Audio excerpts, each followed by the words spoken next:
अस्सलाम वालेकुम। आऊं आहियां लियाकत राजपर। दोस्तों, जंग कंहिं बि मुल्क जे मफ़ाद में सुठी न हूंदी आहे।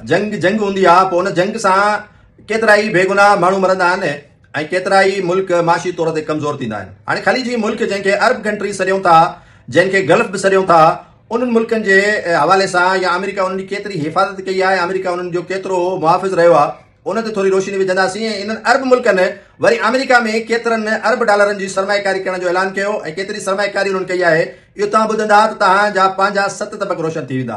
अमेरिका, इसराइल ऐं ईरान जी जेका जंग आहे, उहा साॻी सूरत हाल सऊदी अरब, अरब अमारात, कुवैत, कतर, बहरेन ऐं ओमान जी साॻी सूरत हाल आहे।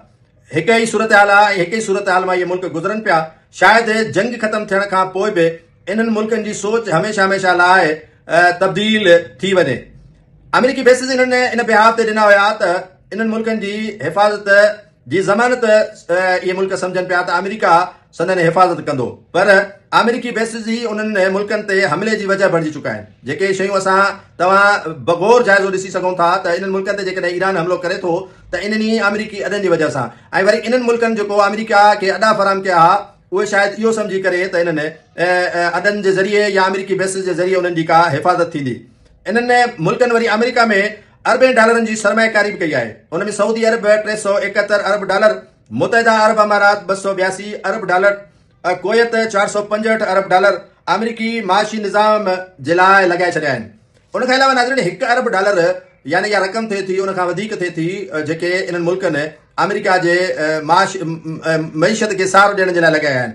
ऐं वरी ॿीहर डोनाल्ड ट्रंप सदर थिए थो अमेरिका जो, ऐं सदर थियण खां पोइ उहो वरी इन्हनि ख़लीजी मुल्कनि जो दौरो करे थो ऐं दौरो करण दौरान इनखे वरी सऊदी अरब ख़ुशि करण जे लाइ तक़रीबन वधीक 1000 अरब डॉलर सरमाएकारी करण जो ऐलान करे थो। मुतहदा अरब अमारात 1400 अरब डॉलर सरमाएकारी करण जो ऐलान करे थो। कतर 1200 अरब डॉलर सरमाएकारी करण जो ऐलान करे थो। ऐं ट्रंप खे ख़ुशि करण लाइ 3600 अरब जेके आहिनि खां वधीक रक़म सरमाएकारी करण जो ऐलान कनि था इहे 3 अरब मुल्क या 4। कतर त वरी सोने ते सुहागो इहो आहे त ट्रंप खे 40 करोड़ डॉलर्स जो बोइंग जहाज़ 747 ख़ुशि करण जे लाइ गिफ्ट कयो। ऐं वरी मुतहदा अरब अमारात जे हिकिड़े फैमिली मेंबर आहे हुकुमराननि जो, उन वरी डोनाल्ड ट्रंप जी कंपनीअ में तक़रीबन को चवनि था त 500 अरब डॉलर सरमाएकारी कई आहे ऐं जंहिंजो स्कैंडल बि अमेरिका में हली रहियो आहे। उनजी तहक़ीक़ात बि हले थी।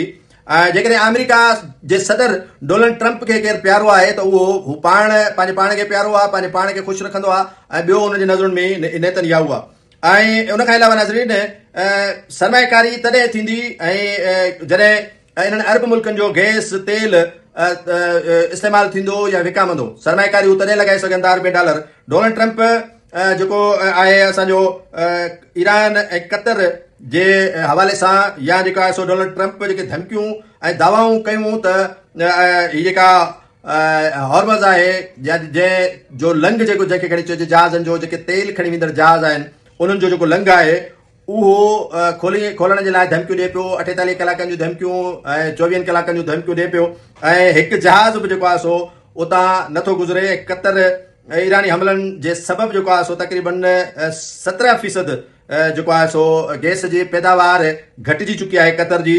ऐं इन में जेको आहे सो कुवैत, बहरेन में तक़रीबन जेको आहे सो 370 अरब डॉलर जो हिन वक़्त ताईं नुक़सानु जेको आहे सो तख़मीनूं लॻाए चुको आहे। जेके गल्फ कंट्रीज़ में माण्हू कतारूं करे वेंदा हुया, उतां इहे इतला अचनि थियूं त उते बैंकूं बंदि थी चुकियूं आहिनि, ब्रांचिस काफ़ी बैंकुनि ख़तमु कयूं आहिनि। सोन जी जेका तिजारत आहे उहा ख़तमु थी आहे। डोनाल्ड ट्रंप जी मां तव्हांखे दोस्ती थो गणायां जेका हिननि मुल्कनि सां आहे।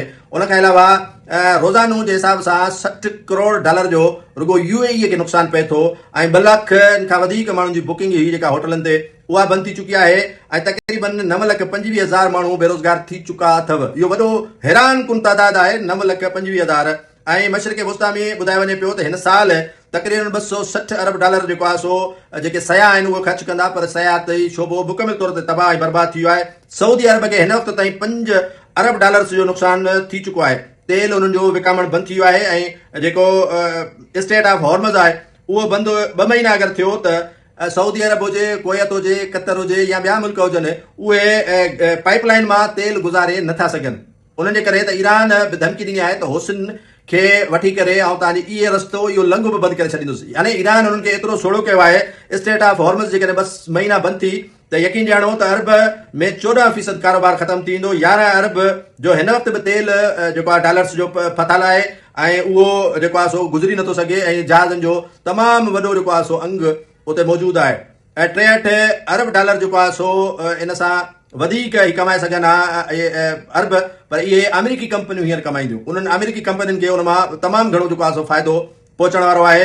अमेरिकी सिर्फ़ु फ़िक्र आहे उन्हनि खे पंहिंजी मईशत जो, जेको हू हींअर तेल या रूस कमाए पियो या अमेरिकी कंपनियूं कमाइनि पियूं।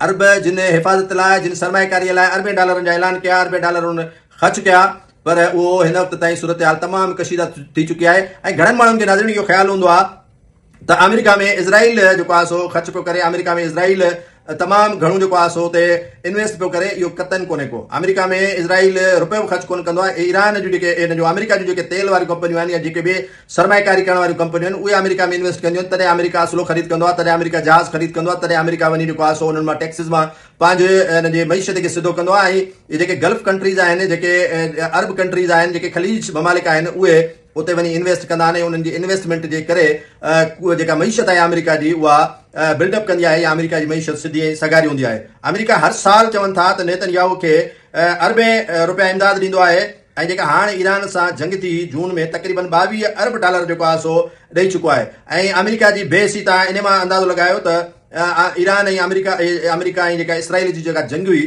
जून में, जेका 2025 में उन्हनि हमलो कयो ईरान जे मथां, उन दौरान वरी कतर ते इसराइल हमलो कयो। उन में हमास जा 5 अॻुवाण क़तल कया विया, जेके ॻाल्हियूं कनि पिया या जेके मामलात खे अॻिते वठी हलनि पिया, उन्हनि खे उते मारियो वियो, उन्हनि खे क़तल कयो वियो। पर अमेरिका इसराइल खे उफ़ बि न चयो ऐं डिफेंस जेको मुआइदो कयो आहे, उहो बार बार अमेरिका इसराइल ऐं गैस फील्ड ते हमलो न करण जी सूरत में कयो आहे। पर इहे हमला जेको आहे सो जारी ऐं सारी आहिनि, जंहिंसां ॿिए कंहिंखे नुक़सानु पए न पए, पर अरब कंट्रीज़ खे तमामु घणो शदीद इन्हनि हमलनि सां नुक़सानु पवण वारो आहे। जिन जी मईशत पेट्रोल ऐं गैस ते आहे, उन्हनि जी मईशत जो भठो वेहण वारो आहे, जिन जी मईशत तबाह थियण वारी आहे, जिन जी मईशत जेको आहे सो डोनाल्ड ट्रंप सिधो न करे सघंदो।